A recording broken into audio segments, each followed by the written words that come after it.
Alan de la Paz na tayo, siyang ating iboto.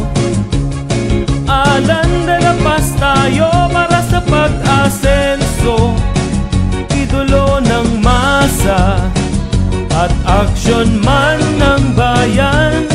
Kaya't Alan de la Paz na.